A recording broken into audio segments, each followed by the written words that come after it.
우리가 어제 오늘 이렇게 시편 9편을 계속해서 나누고 있는데요. 이 시편이 우리에게 전해주는 아주 짤막한 그 메시지를 한 문장으로 요약하자면 믿음은 단순해야 한다는 것입니다. 많은 성도들이 믿는다고 하면서 왜 그렇게 어떤 삶의 문제를 만나게 될 때 고민하고 갈등을 하게 됩니까? 믿음이 단순하지 못하기 때문입니다. 다른 말로 풀어서 설명하면 하나님의 말씀대로 살아본 일이 너무 드물다는 것입니다. 하나님의 뜻대로 살아보니까 되더라. 하나님의 말씀대로 사는 길이 정말로 잘 사는 길이더라. 이렇게 하나님의 말씀에 순종해 보니까 하나님의 뜻대로 길이 열리고 삶이 하나님의 인도하심을 받고 또 삶의 문제도 뛰어넘어져 가게 되어지고 이러한 경험의 축적이 너무나도 빈약한 것입니다. 그러다 보니까 하나님의 말씀을 알기는 많이 아는데 그것이 삶이 되지는 못한 것이죠. 오늘 본문의 다윗의 믿음은 굉장히 단순했습니다. 주의 이름을 아는 사람들은 주님만 의지한다는 것이죠. 오늘 우리가 읽었던 그 10절의 다윗의 고백이 그렇습니다. 여호와여 주의 이름을 아는 자는 주를 의지하오리니. 주님의 이름을 아니까 다윗의 결론은 그걸로 끝이었습니다. 주님의 이름을 아니까 자신은 그냥 어떤 일을 만나면 주님만 의지하는 것이었습니다. 사랑하는 성도 여러분, 사실 우리는 다윗보다 비교할 수 없는 큰 복을 받은 사람들입니다. 예수님께서 우리를 위해서 죽으셨고 지옥 백성이었던 자들을 천국 백성 삼아 주셨고 마귀의 종로로 타며 살 자들이 이제는 하나님의 자녀가 되어서 하나님의 자녀된 권세를 가지고 살고 있습니다. 예수님이 우리 안에 오셔서 임마누엘 되셨습니다. 여러분, 저와 여러분이 이러한 복을 받았다는 것을 진짜 믿는다면 여러분 부족한 것이 무엇이겠습니까? 사실 하나님은 우리에게 더 이상 주실 것이 없습니다. 여러분 그렇잖아요. 하나님은 자신을 주셨는데 하나님께서 우리에게 주실 것이 뭐가 남아 있겠어요? 이미 하나님 자신을 우리에게 주셨기 때문에 이제는 우리는 하나님께 무엇을 더 달라고 사실 구할 것이 없는 것이죠. 문제는 뭐냐 하면 이것을 알기는 아는데 우리의 삶에 실제가 되지 못했다는 것이 문제죠. 다윗의 믿음이 대단한 것은 하나님을 알면 그냥 그대로 믿었다는 겁니다. 그것이 다윗을 계속해서 하나님을 체험하게 했던 것입니다. 그리고 다윗은 단순하고 명확한 이 믿음으로 인해서 어떤 어려움도 이겨낼 수 있었던 것이죠. 우리들에게 있어서 오늘날 동일하게 주어진 과제입니다. 요한복음 15장 7절 많은 성도님들이 정말로 좋아하는 말씀입니다. 너희가 내 안에 거하고 내 말이 너희 안에 거하면 무엇이든지 원하는 대로 구하라. 그리하면 이루리라. 아멘이시죠? 그런데 문제는 뭐냐 하면 이 말씀에 대한 기대함, 또 이 말씀을 너무 좋아해서 그런지 이 말씀에 대한 좌절이 성도님들 안에 상당히 큽니다. 무슨 말입니까?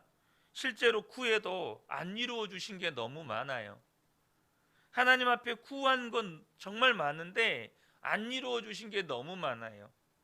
이 말씀 앞에 기도에 대한 좌절이 있다는 겁니다. 그런데 이 말씀 앞에 기도의 좌절이 큰 이유는 무엇이든지 원하는 대로 구하라 그리하면 이루리라 여기에만 깊은 관심을 가진 나머지 예수님께서 전제로 하신 말씀에 대해서는 많은 성도들이 별로 신경을 안 쓴다는 겁니다. 무엇이든지 원하는 대로 구하라. 그래서 무엇이든지 원하는 대로 구했습니다. 이 말씀은 그대로 적용했어요. 하나님 앞에 있는 대로 다 구했습니다. 근데 하나님이 안 이루어 주세요. 여러분 왜 그럴까요? 이 말씀의 전제에 대해서 신경을 안 쓰는 겁니다. 주님은 거기에 반드시 전제 조건을 다셨습니다. 뭐냐면 너희가 내 안에 거하고 내 말이 너희 안에 거하면 무엇이든지 원하는 대로 구하라. 그리하면 이루리라 라고 하신 거예요. 그러다 보니까 우리가 주님 안에 거하고 주의 말씀이 내 안에 거하는 것을 우리가 신경을 쓰지 않고 살다 보니까 이 엄청난, 무엇이든지 원하는 대로 구하면 주시겠다는 이 엄청난 축복을 받고도 실제로 삶 속에서 이 축복을 누리지를 못하는 것입니다. 주의 말씀이 내 안에 거하는 것에 대해서 신경을 안 씁니다. 들으면, 그래서 알고 있으면 그냥 믿는 것인 줄 아는 거죠. 여러분, 아는 것과 믿는 것은 엄연히 다릅니다. 아는 것과 믿는 것은 엄연히 달라요. 당장 우리가 몸에 좋은 음식들을 먹으면 몸에 좋다는 거 압니다. 근데 우리 많은 젊은 친구들이 몸에 좋은 음식을 먹어야 된다는 거, 또 그걸 먹으면 몸에 좋다는 거 알지만 몸에 좋은 음식 먹습니까? 몸에 안 좋은 음식 먹습니까? 인스턴트 음식 좋아해서 그걸 엄청 먹습니다. 머리로는 몸에 좋은 야채며 좋은 거 먹어야 된다는 거 알지만 실제로 삶에서는 몸에 안 좋은 것만 계속해서 먹어요. 그러니까 삶의 실제가 안 되는 거죠. 마찬가지입니다. 우리가 말씀은 압니다. 하지만 말씀을 아는 것을 믿는다고 착각하시면 안 된다는 거예요. 말씀이 진짜 내 속에 들어와야 그것이 믿는 것입니다. 많은 분들이 실제로 그래요. 말씀은 알지만 그 말씀이 내 속에 들어와 있지가 않는 것입니다. 특별히 세상과 부딪히면 부딪힐수록 더 그런 것 같아요. 고린도후서 1장 26절에서 28절을 보면 형제들아 너희의 부르심을 보라. 육체를 따라 지혜로운 자가 많지 아니하며 능한 자가 많지 아니하며 문벌 좋은 자가 많지 아니하도다. 그러나 하나님께서 세상에 미련한 것들을 택하사 지혜 있는 자들을 부끄럽게 하려 하시고 세상에 약한 것들을 택하사 강한 것들을 부끄럽게 하려 하시며 하나님께서 세상에 천한 것들과 멸시받는 것들과 없는 것들을 택하사 있는 것들을 폐하려 하시나니. 여러분, 이 말씀이 아멘이십니까? 그런데 실상요, 많은 성도들이 세상에 가서 부딪혀 봤어요. 막상 부딪혀 보니까 육체를 따라 지혜로운 자, 능한 자, 문벌 좋은 자, 강한 자들, 있는 자들이 득세하고 성공하는 거예요. 금수저를 물고 태어나야 세상은 살기 쉬운 겁니다. 그러니까 이 말씀을 알기는 하지만 진짜로 내 속에 들어와 있지는 않은 겁니다. 여러분, 그런 말씀 없으십니까? 도무지 이해도 안 돼요. 납득도 안 돼요. 삶과는 너무나도 동떨어져 있어요. 알기는 하지만 전혀 삶의 실제가 되어 있지 않은 그런 말씀 여러분 없습니까? 사도 요한은요, 하나님께로 난 자마다 세상을 이긴대요. 하나님께로 난 자마다 죄를 이긴대요. 악한 자가 만지지도 못한대요. 그런데 삶 속에서 가면 반복되는 죄를 또 짓고 있어요. 또 넘어집니다. 이 말씀 거짓말이네. 하나님께로부터 난 자는 세상을 이긴다고 하셨으면서, 하나님께로 난 자는 죄를 이긴다고 하셨으면서 뭐 맨날 똑같은 죄 앞에 넘어지고 있는 내 모습 보면 이 말씀 거짓말이네. 너무나도 많은 성도들이 알고 있는 말씀을 세상 속에 나아갔을 때 도무지 납득도 안 되고 이해도 안 되고 설명도 안 되는 그 현실 앞에서 말씀의 좌절을 겪습니다. 말씀이 좌절하는 게 아니고 자신이 좌절해요. 그래서 저와 여러분이요, 그때도 단순해지셔야 합니다. 하나님, 제발 나를 좀 설득 좀 시켜주세요. 제발 나를 좀 이해 좀 시켜주세요. 제발 이것 좀 해석이 되게 해주세요.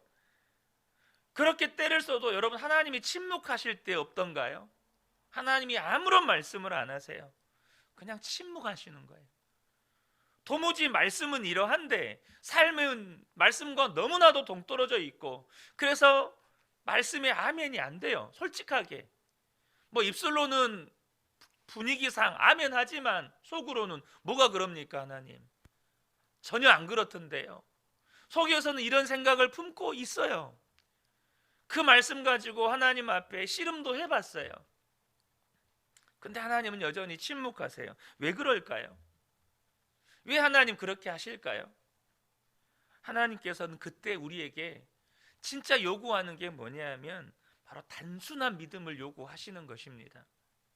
하나님의 말씀이 그러하니 하나님이 이건 이렇고 저건 저렇고 다 설명해 주시지 않아도, 그래서 너 이해되지 않고 납득되지 않고 해석되지 않아도 그냥 아멘 해라 하시는 겁니다. 여러분, 믿음은 그런 겁니다. 다 때로는 여러분 인간과 인간 사이의 신뢰 관계도 그래요.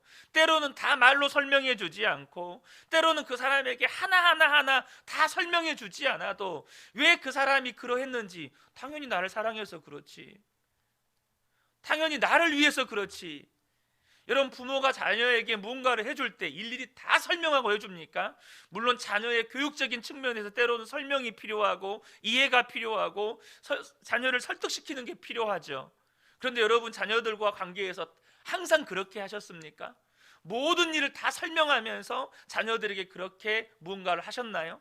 그런 부모는 없습니다. 때로는 자녀들이 부모 속을 모르고 설명해줘도 이해 못하는 경우들도 정말 많아요. 설명을 해줘도 자녀들이 도무지 이해를 못해요. 여러분, 그런 경우 많으시잖아요. 얘한테 이게 좋은데, 그래서 얘가 이걸 먹어야 되는데, 이걸 해야 되는데, 이걸 입어야 되는데, 근데 막무가내로 떼쓰는 자녀들이 있잖아요. 우리가 하나님 앞에 그러지는 않느냐는 겁니다. 나 이해 안 된다고, 나 납득 안 된다고, 나 이 말씀 앞에서는 아멘 못 하겠습니다.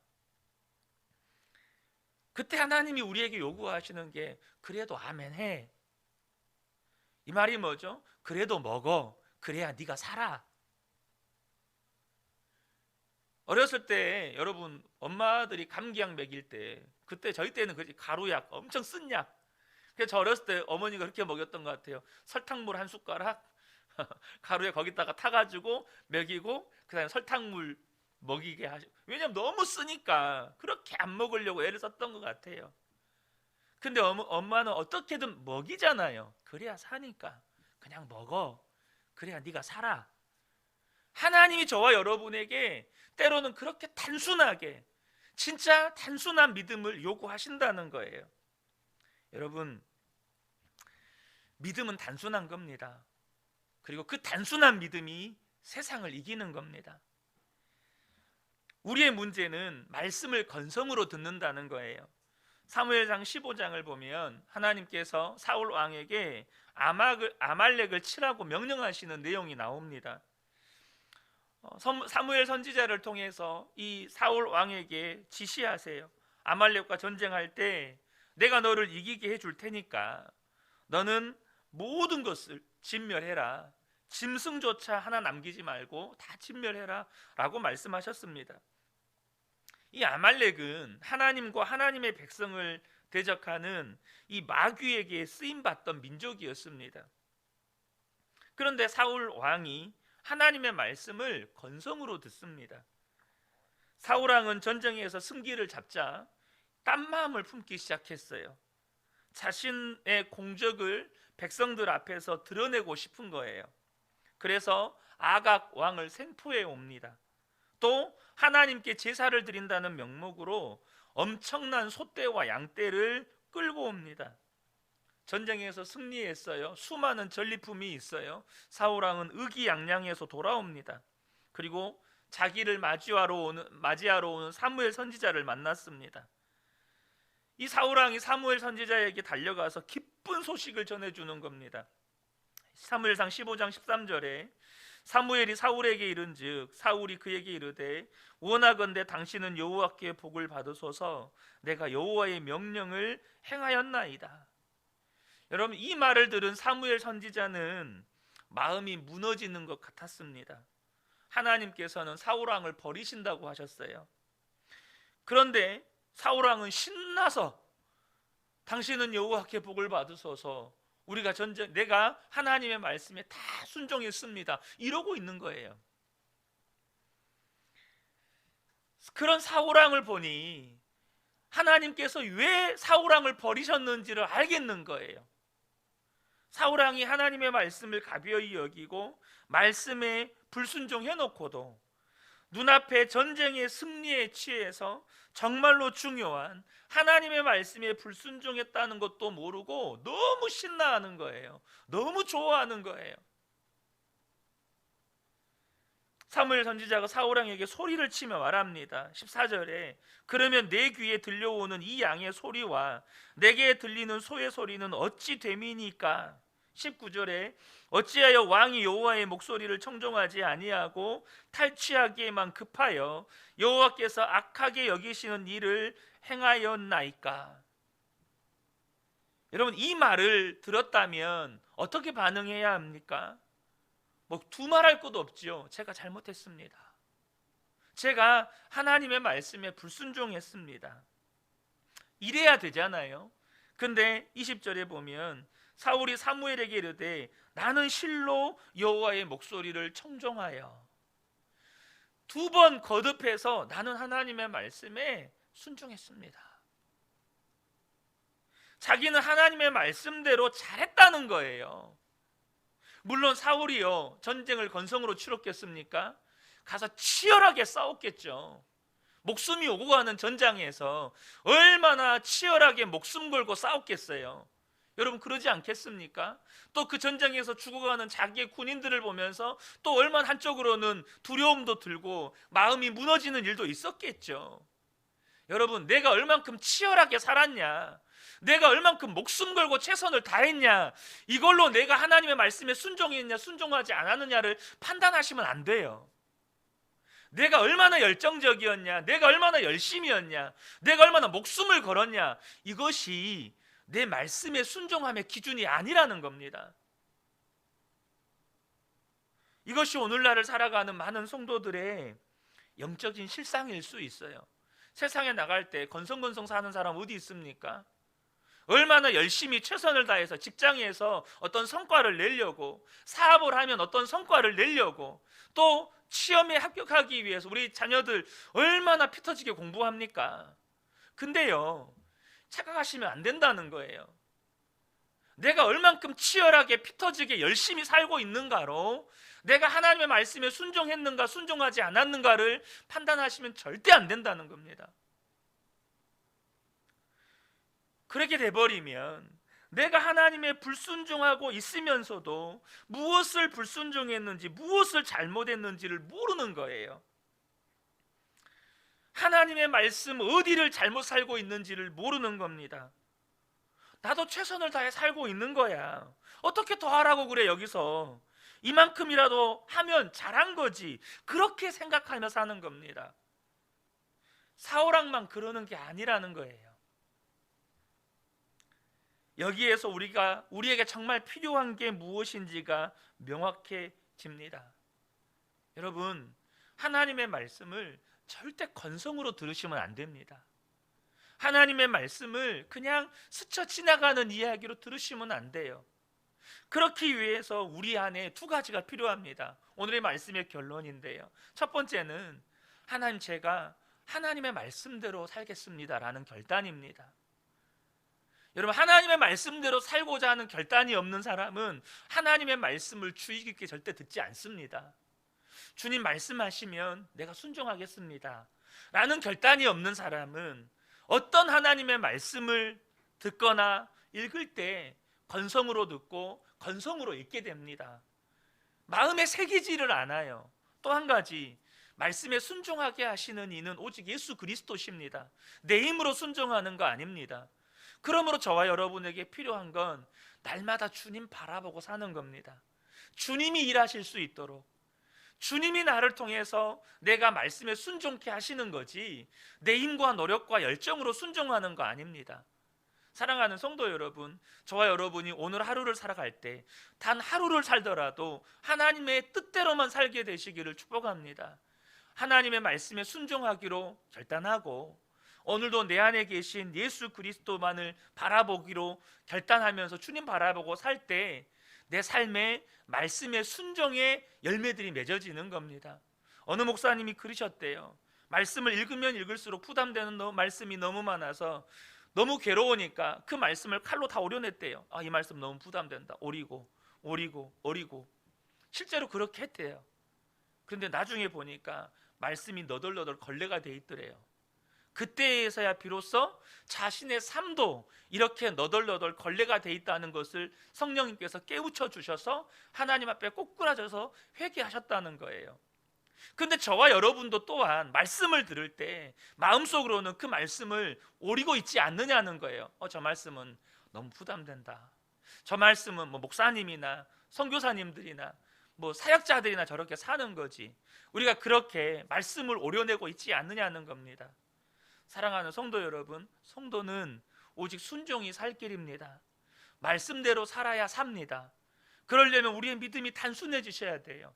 하나님, 주님 말씀하시면 나는 순종하겠습니다. 그러나 내 안에는 순종할 힘이 없습니다. 오늘도 내 생명 되시는 주님 바라봅니다. 주님, 나를 통해서 말씀에 순종할 수 있는, 이제는 순종이 쉬워지는 은혜를 허락해 주십시오. 이 기도의 제목이 저와 여러분의 기도의 제목이 되셔서 반드시 응답하시고 역사하시는 하나님을 경험하게 되시기를 예수님의 이름으로 축복합니다. 아멘.